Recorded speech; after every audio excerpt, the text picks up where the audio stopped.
Hi everyone, Mrs. Milam here to give some directions for Wednesday, April 29th.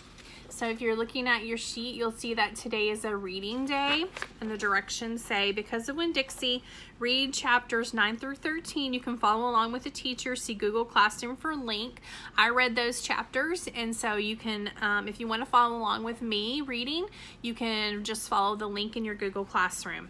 Fill in your character notebook and answer section 3 questions in your response journal. So just like you did on the last reading day, you're going to read the chapters in that section, which it's chapters 9 through 13, and then you're going to use your character notebook. You're going to fill in any new information that you learn about any of the characters.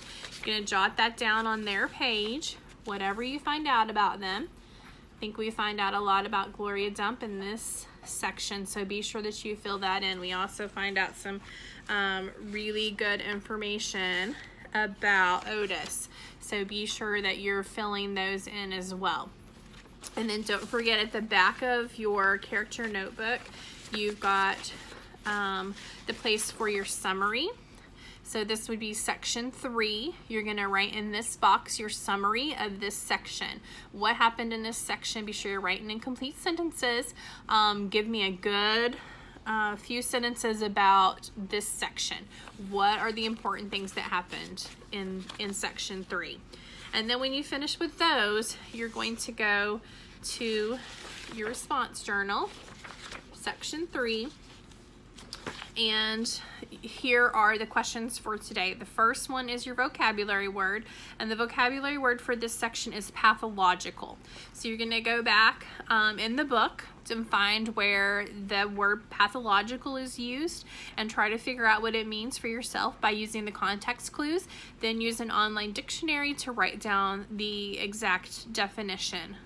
Then you've got some questions. Number 1 says, why does Opal decide to go into Gloria Dump's yard even though the Dewberry boys say she is a witch? So what is her reason? Why does she go in? And then the second part of that question is, what would you do? Would you do what she did or not? Be sure you explain your answer. Number 2 says, what happens when it storms?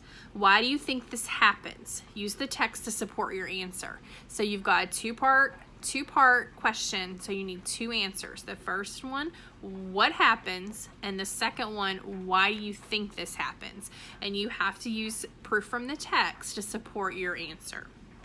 Number 3, what does Opal see happening in the pet store? Does it change her opinion of Otis? Why or why not? What does she see? Does it change her opinion? And then why or why not? If whichever you choose to say, it changes her opinion or it doesn't change her opinion, you've got to give proof from the text that explains why it does or doesn't. Please remember to write in complete sentences and be sure that you're always using proof from the text.